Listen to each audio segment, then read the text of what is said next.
What's up, guys? My name is Zack, and this week I've been driving the 2024 Mazda CX-90 PHEV Premium Plus. Up front is a 2.5-liter inline-4, as well as a plug-in hybrid system, and down below is an 8-speed automatic transmission. Now, I am super excited to be driving this CX-90 because it is the plug-in hybrid. I've driven the standard CX-90, and I loved it, and so now I get a chance to drive the plug-in hybrid, which is Mazda's best seller of the CX-90s. They actually sell more plug-in hybrids than they do the standard CX-90, and so I'm excited to see what the buzz is all about. You guys know my love for the Mazda brand, and so we're going to take a look at the CX-90 plug-in hybrid here today. But if you would like to submit your own vehicle, you can head on over to my website, zackpradel.com/submit. It's a quick and easy submission form. It takes under a minute to fill out, and I come out to you. But let's get back to what's under the hood, which is made up of two parts. Now, don't let the engine cover fool you.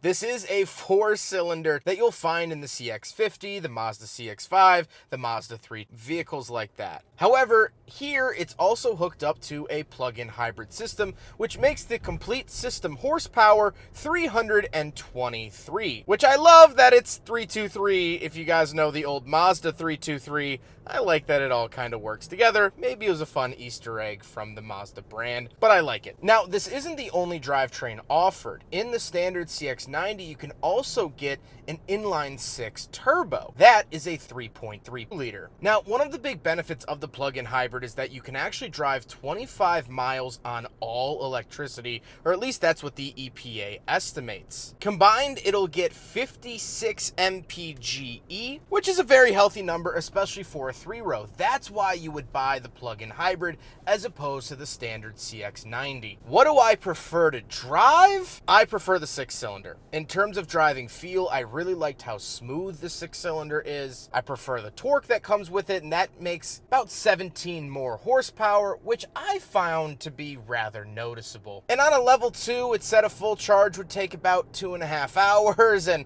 on a regular wall outlet, it just said more than 16 hours. So I would definitely have a charger installed at your home, or if you have one at work, to help with those charging times if you end up using that. Like I said, paired to it is an 8-speed automatic transmission. It's doing the job. I don't really have any complaints about it. The only thing is that this is the only Mazda currently available with the 8-speed. Everything else gets a 6-speed automatic from the brand, just so you're aware. Last but not least about the drivetrain, this particular CX-90 is all-wheel drive. So how does it feel to drive the plug-in hybrid CX-90? Well, when you don't have a charge, this vehicle is very noticeably sluggish. When you don't have that battery helping out, it's not great. But when you do have the battery helping out, it's not bad, and you get that full 323 horsepower, which I quite like. However, if you drive a lot, you're going to be driving it a lot without that plug-in power, so just expect it to not be quite the rocket ship that you might have in your head. That's where I love the 6-cylinder turbo option,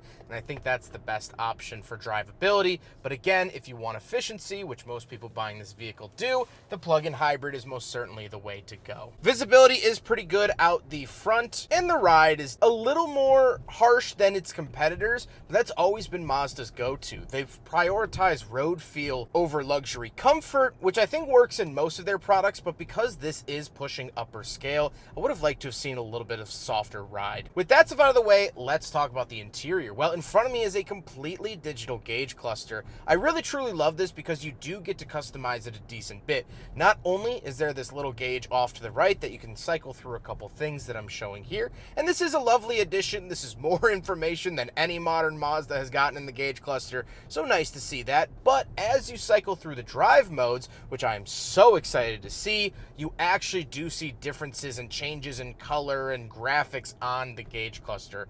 I have been begging Mazda for years to do this in their vehicles, and I'm happy to see it here in the CX-90. I'm hoping that this will then stick when it comes to the Mazda 3 and the CX-5 whenever they get updated. On the steering wheel, on the left, we have our volume, skip track, voice commands, phone options, and info, and off to the right, we have our adaptive cruise control options. I've always been a big fan of Mazda's adaptive cruise, and so that's here in the CX-90 as well. We also do have paddle shifters around the back of the steering wheel, which is quite nice, and off to to the left, we have a climate control vent, our safety features on and off, parking sensors on and off, traction control on and off, gas cap release, and down below we have the tailgate, 2 memory seat options, and our set button for the memory seats. Moving on to the door, we have this really nice wood piece up at the top, lock and unlock down below, and then we have our power mirrors and power windows down below that. Moving into the center, we get the largest infotainment display currently offered from Mazda, and I absolutely love it. We do have wireless Apple CarPlay and Android Auto, and it is a touchscreen when you're in the Apple CarPlay settings. Unfortunately, I don't have an Android phone, so I don't know if it's touchscreen for Android, but my assumption is yes. And this is just an app that I found. I've been obsessed with watching the weather radar. Highly recommend the My Radar app because you can actually view it while in Apple CarPlay, which I think is super cool. Not a sponsor. I've just been obsessed with it and thought I would share for any weather geeks out there. But we do have the standard Mazda infotainment system as I get back into the review. And we do have some EV specific settings, which is very, very nice to see. You can schedule your charging times, you can set parameters and whatnot, and I like that customization. Down below that, we have the hazard switch and this nice long piece of leather. So I think it would be a good time to say that I think one of the biggest perks of the CX-90 is the interior. I think it's all laid out really, really well. It's the cornerstone of the CX-90. This genuinely feels like a luxurious place to be. And anyone who I've shown this car to since I've gotten it has been really, really impressed with the interior, and I am also in that category. Down below, we do have the climate control. So these are a little bit different than what we've seen in other Mazda products. Again, this is the newest Mazda product currently on sale. And so we have actual standalone buttons for temperature controls, these little stick out arrow looking things. We also get auto. We have a heated steering wheel, heated and ventilated seats, power, all that stuff. Still really concise, and I like that all of this is physical. None of this is run through the infotainment system, and that makes Zack a very, very happy boy. Moving into the center console, we do have a wireless charger and 12-volt outlet. And then we have the My Drive system. So, like I said, we could cycle through a couple different drive modes of sport, normal, EV, and off-road. Pretty self-explanatory there. We do have an EV button. Very nice to see that. And we have the shifter. I'm not a big fan of the shifter. My time spent with it, it's a little complicated for not much reason, and that's why I've come to sort of dislike it. So you go over for reverse, and then down for neutral, and down for drive, and then back up neutral. I wish park was its own separate button. I think that that's a little bit simpler, a little bit cleaner, and easier way to do a style shifter like this. But hey, I don't live in Hiroshima, and I didn't design this car. We also do have a hill descent control button and our camera button, which will turn on the 360 camera for the CX-90, and that is very, very nice to see. And off to the right, we have openable cup holders. So we will do a big friggin' bottle test here in the Mazda CX-90, and just like the other one I reviewed, they didn't change the cup holders between hybrid and non-hybrid, so it still gets a fail. Down below that, we have our power parking brake and brake hold, our scroll wheel for the infotainment system, and our volume, which I love that you can move the volume knob left and right to skip track. You can do this in the CX-50 and the Mazda 3, but currently not the Mazda CX-5. Kind of interesting that it's only certain vehicles, but it's one of my personal favorite features. The center console is a clamshell opening center console, and you'll find 2 USB-C outlets in there that will go into the radio, or you can just use them for charging. The seats are nice and comfortable. This is the Nappa leather from Mazda, and I like the brown little stripe going up the center. Sort of breaks it up, gives it a little bit of a classier feel, and I'm always for that. They've been comfortable in my time with the car. Like I said, they're heated, ventilated, power, and memory for the driver, and that is all fantastic. However, the big reason why the CX-90 even exists is for the third row, so let's go do some backseat reviews. Alright, so now we are in the second row of the Mazda CX-90 plug-in hybrid as I am being blasted by the sun. Down below, we have 2 climate control vents, 2 USB-C chargers, and our heated seat and climate control options. Really, really like this display. Nice, simple, easy, very, very clean looking, and I enjoy it. Being 5'9" and not a small guy, I fit in the second row pretty handsomely. Now, I can scoot it up to a very uncomfortable amount, but in the far back position, I'm good. I'm comfortable. I do have sunshades that I can pull out of the door. We have some nice wood paneling over here as well. And of course, power windows, which would be insane, and I get to enjoy this nice skylight, although it's beaming me today. So this bodes very well for the Mazda CX-90, which is coming out soon, because this works really well. However, the big test of the CX-90 is not its second row, but its third row. And let's see what the deal is back there. So we're in the third row of the CX-90, and this is with the seat moved all the way back. My knees don't really fit back here. Now, I'm a big guy. Kids would be fine. But over here, I moved the seat up about halfway, which still gave this occupant some leg room. And now I actually fit back here pretty decently. My head's not hitting the ceiling. And yes, there is a third seat back here as well. We have USB-C chargers on either side. We also have cup holders, 2 on either side. If the middle row is kind enough to move up a little bit and give up some of their leg room, this is very easily livable as an adult. If the seats are moved all the way back, which, let's be honest, that's what they're going to be, it's not great. But it is going to be Mazda's only third row vehicle at the moment, so well, that's kind of that. I do also want to note that you can option a bench seat for the second row, or these captain's chairs. This is the captain chairs that are optioned. So you can also make it an 8-seater, but this is the 7-seater configuration.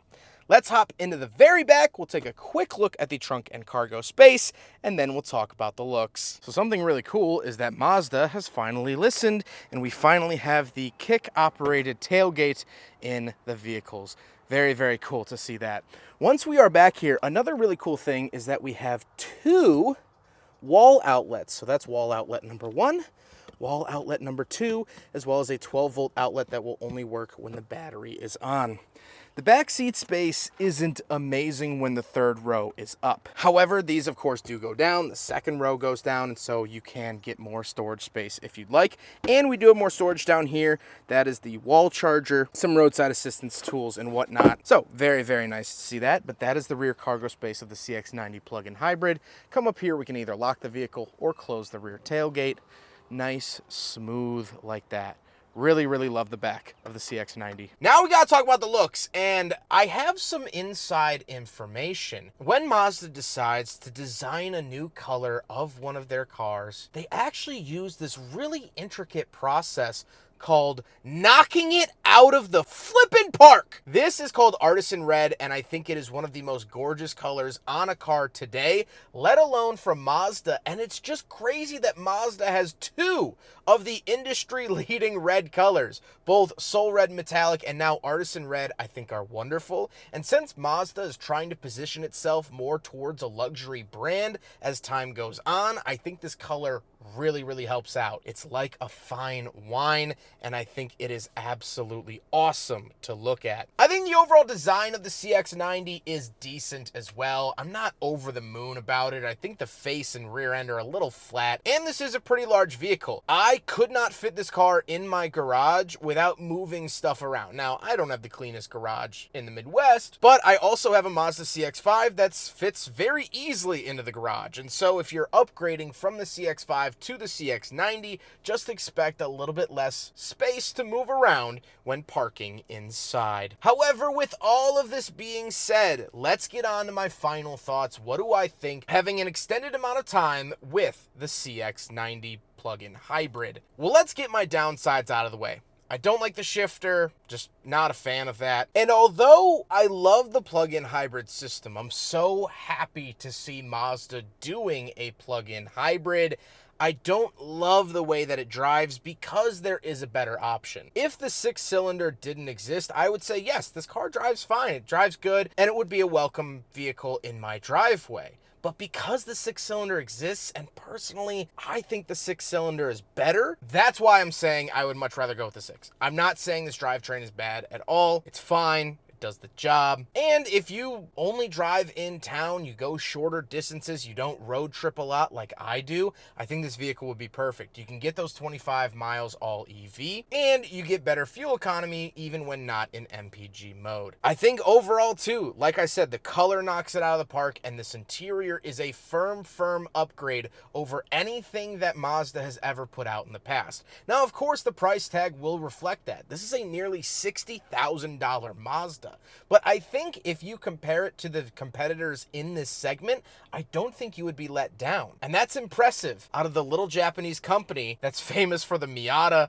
the RX-7, and its top-selling CX-5. I hope you guys enjoyed the video. Huge thank you to Mazda for letting me drive this CX-90 for an extended amount of time. I really appreciate them letting me keep it overnight, drive it around, really get to know it over several days. Huge, huge, huge thank you to Drive Shop, especially Dave and William. They've been absolutely awesome. And Bill, shout out to Bill. The whole team over at Drive Shop has been absolutely wonderful in making this video possible. And of course, the Midwestern Automotive Media Association. But I hope you guys enjoyed the video. Don't forget to rate the video, comment on the video, and subscribe if you really liked it. Take care, guys.